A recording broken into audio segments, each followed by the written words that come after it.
All right. The purpose of today's hearing is primarily to refamiliarize the current Ordinance Committee members with previous discussions held in 2013 and confirm direction and approaches that will be pursued in order for us to draft the ordinance amendments.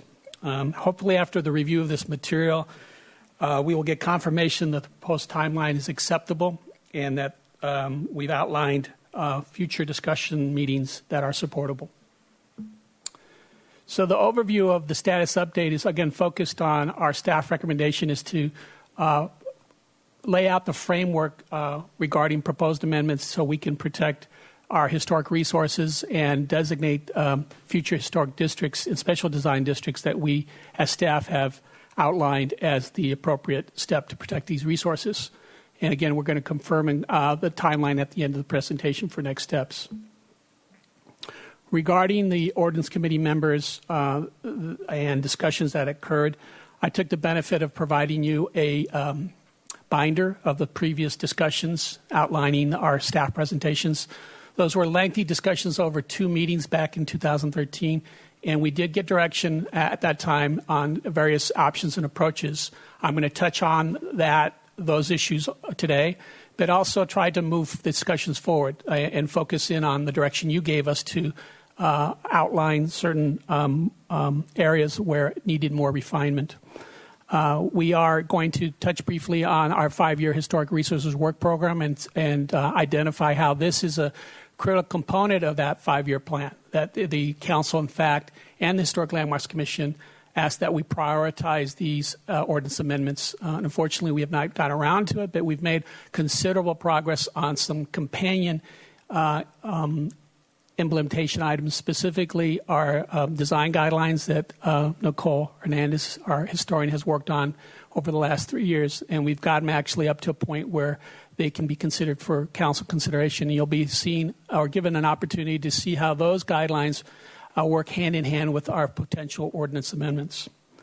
One of the primary focuses of our efforts is to try to make our current ordinance more easy to navigate. One of the frustrations that we've heard from the public when we're having discussions on the historic resource element is simplification would be helpful in order for the public and applicants to understand the city's review process. So we are going to propose that as part of the ordinance amendments. Again, background, council, in fact, did adopt a historic resources element in 2012. And out of that element, there were 47 possible implementation items to be considered. Obviously, we cannot attack and accomplish all those 47 implementation items. So in February 2013, we came to council with a proposed 5-year plan and outlined approximately 7 items that we could possibly work on in those 5 years. This is the framework that was provided to council at the time. The type of policies that were outlined in the historic resource element. And historic district ordinance amendments, again, was one of the key components because we have been completing surveys for the last 12 years. And the 12 years of effort have identified these potential historic districts. And now we need the tools in the ordinance to implement these designations if they're supported by council. The element policies outlined, again, is to use all available tools, including special design districts. And I point out special design districts is because one of the issues that received mixed reviews back in 2013 was special design districts, whether or not they were necessary and how they would work in conjunction with historic districts.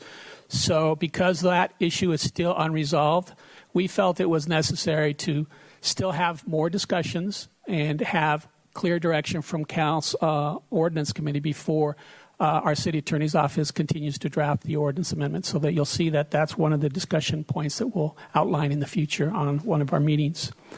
Direction to adopt user-friendly codes and regulatory procedures.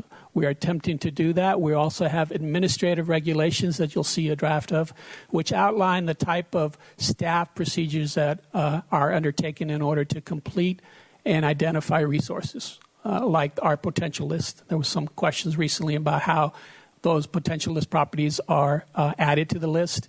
And we expect that we have clear rules in place that outline those procedures, so there's no doubt about how we go about conducting our surveys and identifying these resources. We also have interim protections in place. Council adopted a Lower Riviera Special Design District to protect the bungalow district because we had not identified the historic district. And one of the discussions that we'd like to come back to you discuss about is what happens to that area. How do we continue to protect it? Do we have a permanent special design district that is in place now? Do we continue that? And we adopted at the time specific guidelines for that bungalow district. Now we have additional guidelines citywide. So we would be proposing that our citywide guidelines now take place for that specific area. So again, how we coordinate these districts and how they will be reviewed by our review bodies is going to be very important. We also have a demolition review ordinance in place that was adopted about 2003 or 4. And that further complicated the complexity of what we do as far as how we identify buildings and how we go about establishing a process where we can refer projects that have complete demolition to our design review bodies to have that possibly prevent the demolition of significant buildings. And we have a proposal that we believe will deconstruct the ordinance and allow for more clarity on where to go to get the answers for that type of review process. One of the policies also outlined was to help preserve neighborhoods that have retained historical character. Nicole has gone through a patient process of going through all our surveys and making sure they're updated. Again, these were begun in about 2002, and we need to have them current. Things changed over the years, and we need to have those records current to make sure that they're defensible. And council also asked that we prioritize our candidates for historic district designation. In other words, do we have sufficient basis and criteria and a plan in place to go forward? And we believe we do have that. I've included a map at the in your binder that identifies at the end, the back, the potential districts that the city staff has identified, and we expect to come forward after our ordinance is in place and one by one approach these neighborhoods and identify these districts for possible designation. The priorities outlined in our historic preservation work program involved an implementation plan and continuing the use of our existing historic resource data. One of the historic work plan items is the introduction of our website database to enhance that information available on our website. We're just about ready to complete that and have that go live. That's going to be a tremendous opportunity to educate the city residents about what is historic in our community. They will be able to have a search engine on the city's website and be able to plug in any property in the city and see whether it's identified as a resource. So we expect that to come forward shortly. And the priority, again, was to initiate these amendments and, where possible, simplify and better organize these municipal code provisions. Some of the previous ordinance committee discussions and specific comments were the following. The ordinance committee asked us to try to enable administrative review of minor projects. With the introduction of additional properties subject to design review, there's always a concern about how far government goes in reviewing properties and the type of alterations that are necessary to get approval. What we believe that we've introduced in our design guidelines is an approach where we give advice on the type of appropriate alterations that would maintain historic character and integrity, and only ask that certain type of alterations come to the city for approval. And so we believe we have a consistent process where the more minor alterations could possibly be approved by staff, by a historian, and not require these alterations to come before a review board if they're consistent with our guidelines. So we believe our draft ordinance amendments will incorporate these type of tools to allow for these administrative reviews. One of the options that were considered in 2013 is whether a property owner approval was required.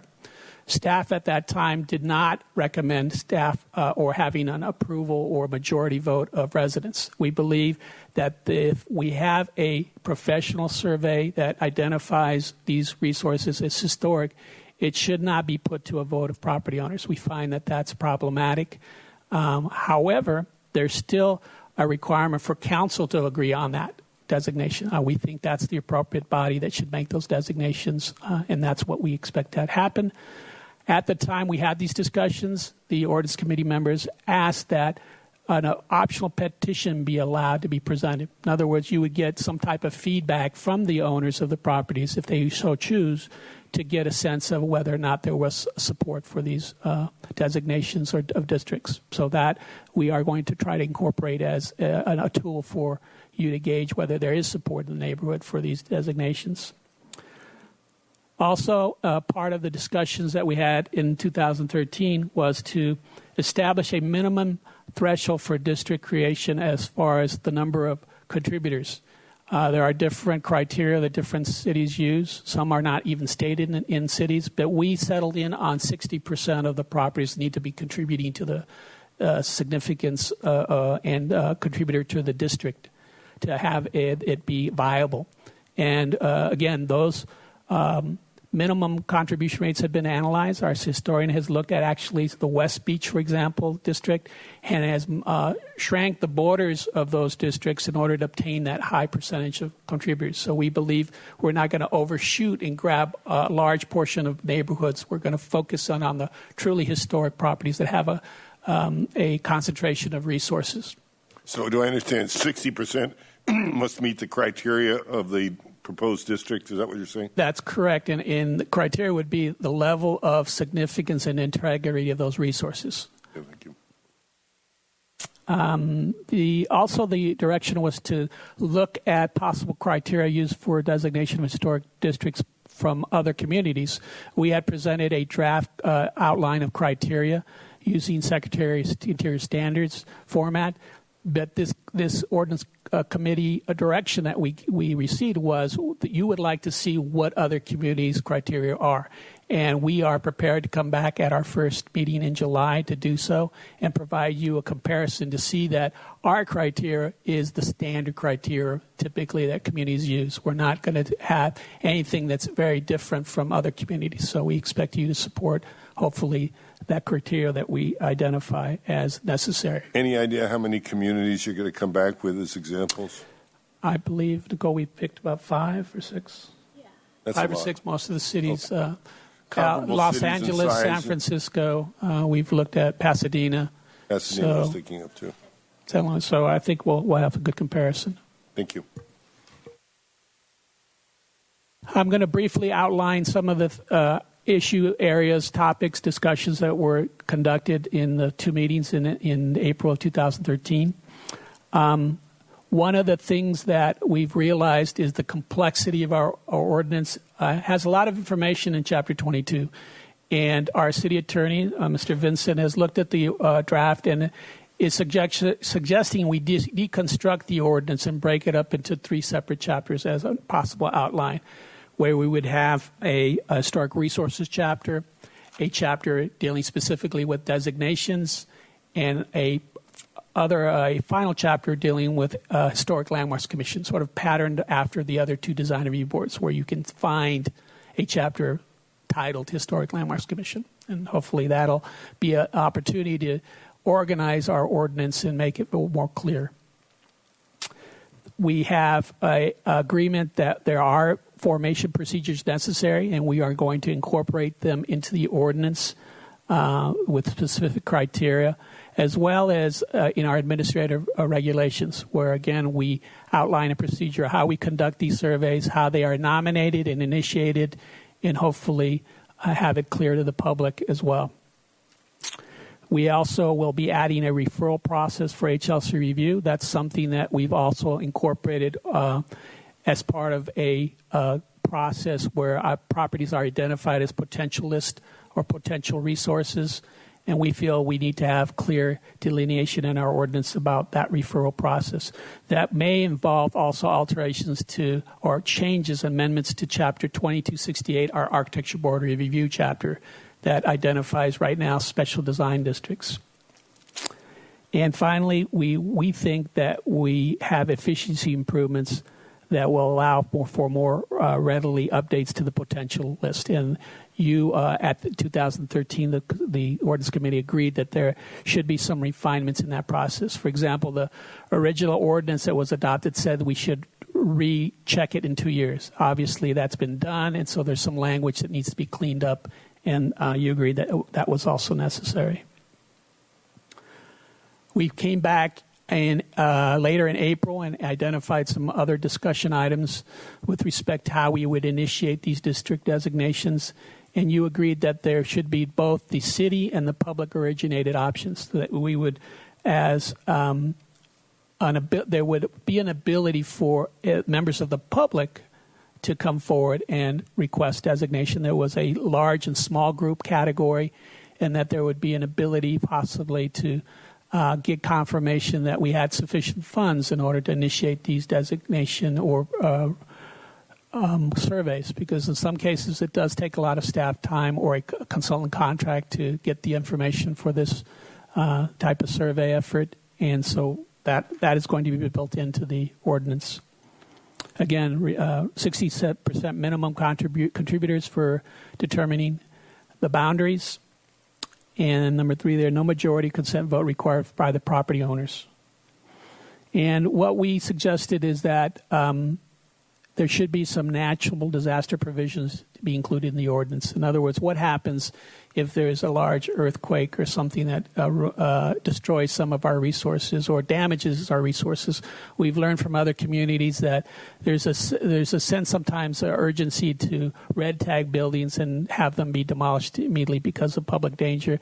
We believe there's some more there are comparable agencies that have this type of language built into their ordinance that allows for some ability to protect the properties from possible falling or danger of falling by shoring the properties and making a decision on whether the properties should be protected and protected because they're historic resources. And so you'll be seeing some language with respect to that. I don't know if you have any questions on that issue, but we think it's important. The discussions that we've outlined in the future, again, are coming back and explaining why there's a need for special design districts, when we would take the opportunity to identify these districts. We also believe that it's necessary to review our several existing districts and how they operate with respect to their current configuration.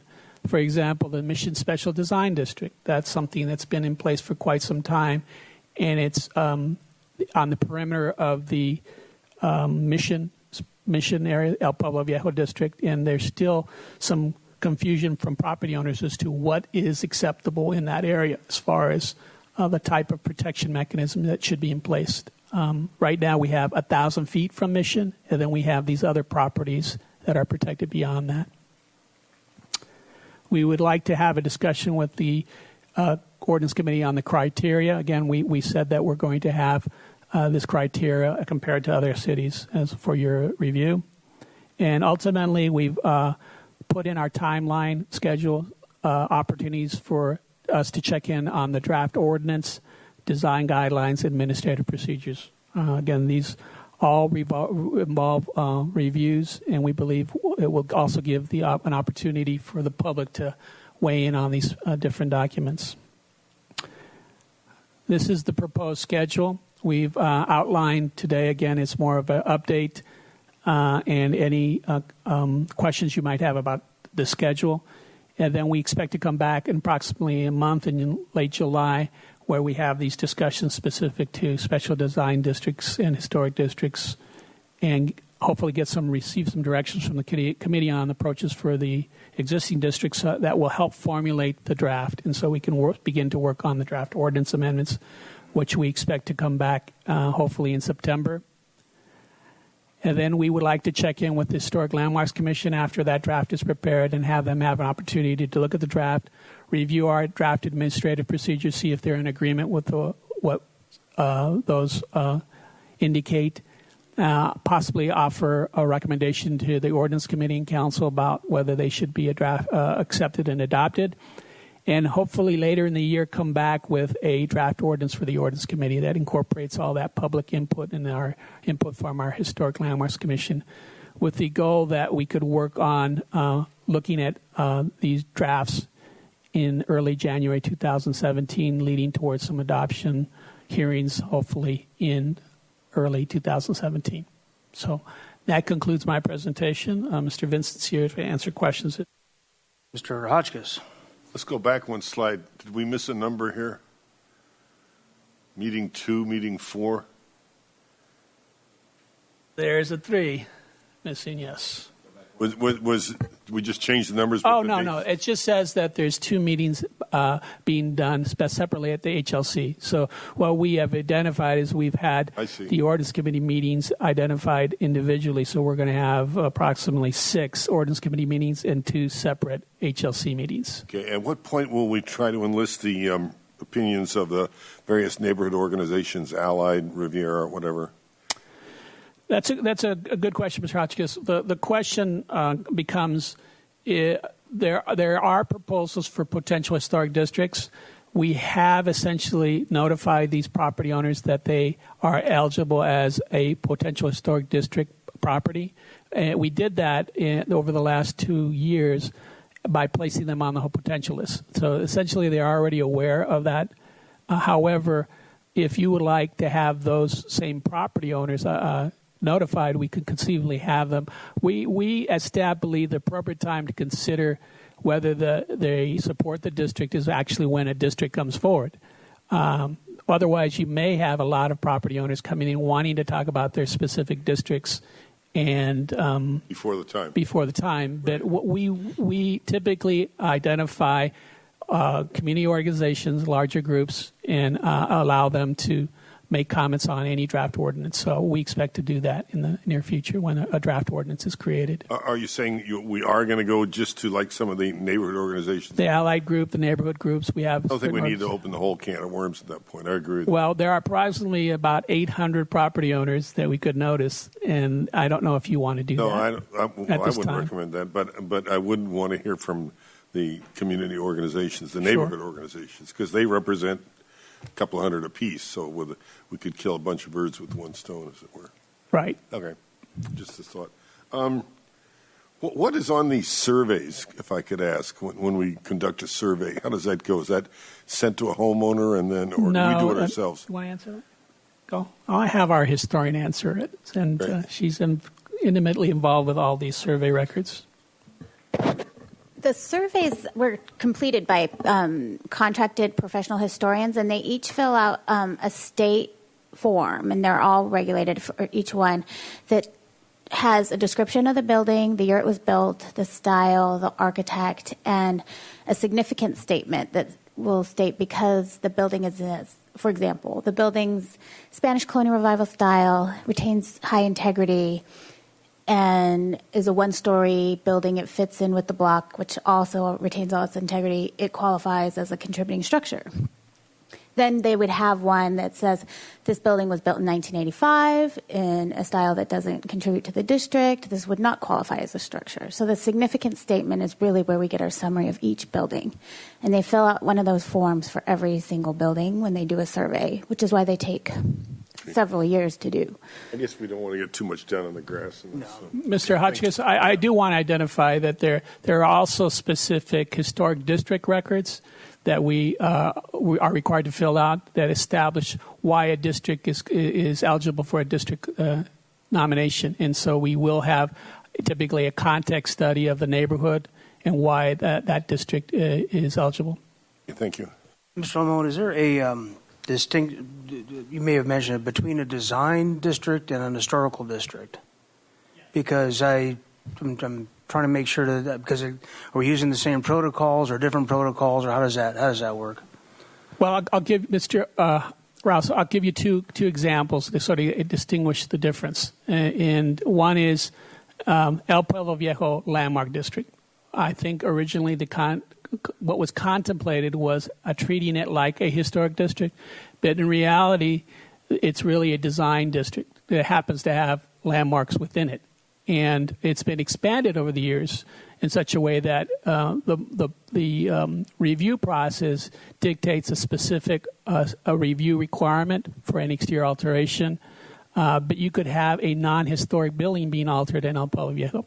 We also have other districts that are identified to trigger design review or architecture review, as opposed to a historic district is more of authentic where you can identify most of the properties are contributing to that district's and they're formulated to try to get additional protection measures and having specific guidelines that are outlining what's important about the district, what should be maintained, and also what type of development proposals would be acceptable for that district area. And when you describe historic, and I know that in some things it seems like anything older than the song Little Deuce Coupe becomes historic in this town, so I'm kind of concerned. For example, if you had a district that was mid-century modern, which is just a really fancy term for a bunch of stuff that was built when we were in high school. Right. But somebody might assert that could make up in a design district, and it certainly would have to go with neighborhood compatibility for somebody who wanted to alter their house in that area. So I'm just concerned that there's a specific era that we're trying to talk about. I don't know if it's the Sure. the Spanish Reconstruction or what we're let me explain something that we'll get into more depth at our next hearing. But in general, the idea to establish a special design district is it necessary and would it help and assist in protecting the character of the neighborhood? And sometimes the character of the neighborhood is adjacent to a historic district. That's exactly what we did for the Lower Riviera Special Design District. That neighborhood came to the city and said, we have approximately 300 properties that we would like to have protected. We knew at the time that there were not 300 properties that were contiguous that formed that district. We knew to the core of that area there was a historic district. So in order to protect the neighborhood, we established this interim special design district that mandated design review. Otherwise, you could have a contemporary home placed right next to a bungalow cottage, and we felt that that was inappropriate, incompatible development at the time, and council agreed and accepted that rationale to establish that special design district. Now, as we go forward, we've now learned and surveyed all the 300 properties, and we can identify if that special design district really is necessary or should we keep it in place. That's something this committee will decide on as we move forward in these discussions, where it's appropriate and where it may not be. And then just a couple of just really extreme ideas, but they were kind of brought up when we talked about not going for property owner permission, or that makes me kind of nervous right off the bat. But when I think about things like you said, our resources during a disaster, and talk about what happens if you have an historical house that's partially destroyed, the insurance company wants to basically take it down and rebuild it, and we say, the property owner is stuck somewhere in the middle. And is that something that we identify, or we indemnify, I should say, in that case? And at what point, or does it ever become a taking? Or maybe Mr. Vincent might be better at clarifying that for me. I just, once again, and when you take private property rights and you try to incorporate them into a community effort, there's got to be some fine lines you have to walk, and I'm sure other communities have walked them. Mr. Chair, members of the committee, those are good questions, and quite honestly, I haven't seen this proposal for the protection of damaged structures to the degree that I can answer the question at this point. Mr. Lamone mentioned it today earlier in the meeting, where outlining the potential for protecting a structure that has been damaged by a natural disaster of some kind, and somehow holding up the property owners, I presume, intended demolition of the structure in order to make the property available to another use. I'd have to look at the details and see what this this concept involves, the time frames involved, and evaluating against whether it's even a temporary taking or if it actually moves into a permanent taking. So those are the questions that we'll be looking forward or considering and giving you some more advice in our next meeting. Well, in the back of my head, and amongst the list of horribles were some of the state mandates. Number one, they're in design districts where we have no say over solar installations, for example. And then just the governor's proposal about by right housing. If some property were destroyed and cleared or transferred hands, could all of a sudden there be proposed a dense housing unit that had nothing to do with our design district specifications, but the state says, hey, you've got to build this. This guy's going to build multiple housing units. You got to let it go. I mean, is that something that's been explored yet, or is that still out in the atmosphere of legal questions? Well, Mr. Chair, some of the examples that you just gave are still being conceived at the legislature. So we'll have to wait and see what the legislature does and how that will impact us.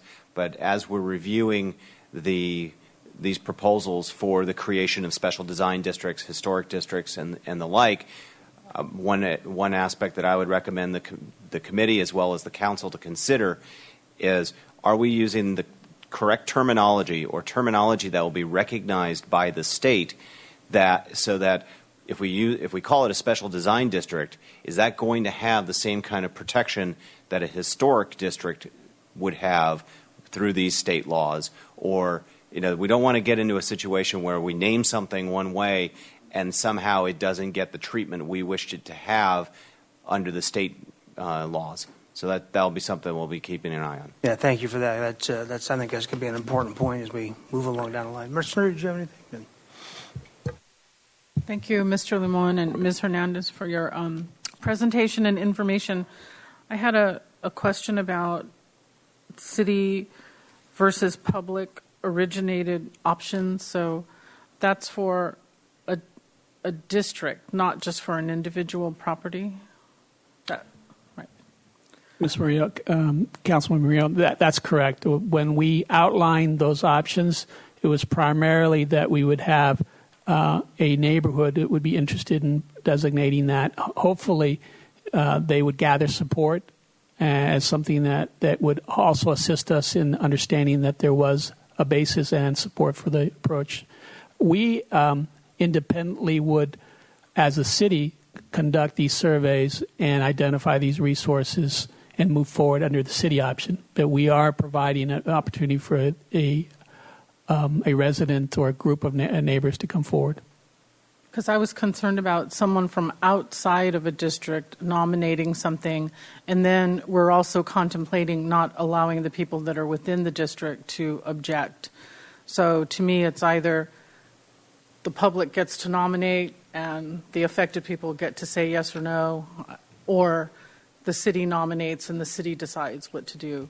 But I think that's sort of a philosophy I'd need to contemplate, right? Is that? So, Mr. Chair and Councilmember Rio, the concept of whether a district whether the creation of the district requires the consent or approval of the property owners within the district, it doesn't mean that they don't have the opportunity to object. It means that their objection they will object, sure, yeah. May or may not drive the ultimate decision. The ultimate decision would lie with the city council on whether or not to create the district. There absolutely would be a notice and opportunity for hearing process before any district is created. Well, help me a little bit, because are there pockets of these special districts out there that, do you think 10 districts are going to bubble to the surface, or I'm sorry. Councilman Murillo, as outlined in our display map that I included in your binder, we have approximately 8 districts that have been identified. Oh, okay. 6 have come directly from a survey effort for the city has initiated, and 2 were identified through either Historic Landmarks Commission information or our survey efforts from our city historian. So these Rosemary Lane, Waterfront Naval Road. Well, Rosemary Lane was specific with residents on that street concerned about development across the street and how we would protect those. Right? Do we have? So this is a pretty comprehensive list of what we think is coming forward at this time. However, there could be other pristine locations in the city that could be eligible for district designation. We are in the midst of examining neighborhoods block by block to to try to figure out the era of construction, the integrity level. And Ms. Hernandez is trying to identify the best locations in the city to have our historic preservation efforts be viable. In other words, we don't want to just pick every block in the city that's just old. We want to pick areas that we believe have that integrity level. Of a special district. Okay. Well, I'm certainly supportive, Mr. Chair, of the process going forward. Vasquez? So I just want to walk through, or maybe this is something we're going to establish, but the process would be, or could be, that you, Mr. Hernandez, recognize a particularly good area like Rosemary Lane, which I think is a sort of a Moody sister area. And then we realized, gee, we ought to protect this. So then we would go, maybe you would propose that, but then we would go to the people on that street and say, what do you think? And then they wouldn't have a blackball, but they would have input, and then that would be weighed before the city council. Am I correct?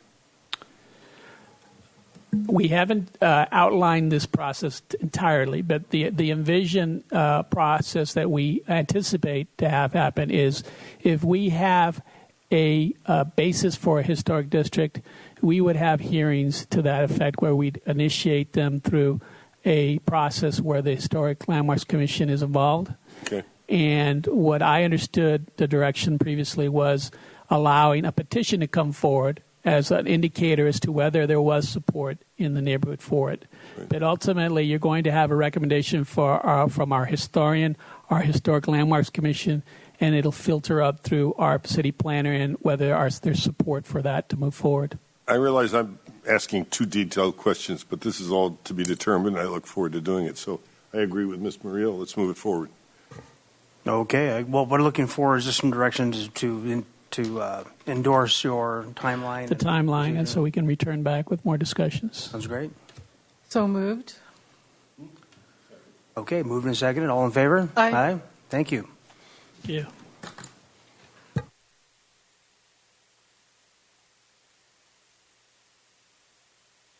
Do that over time.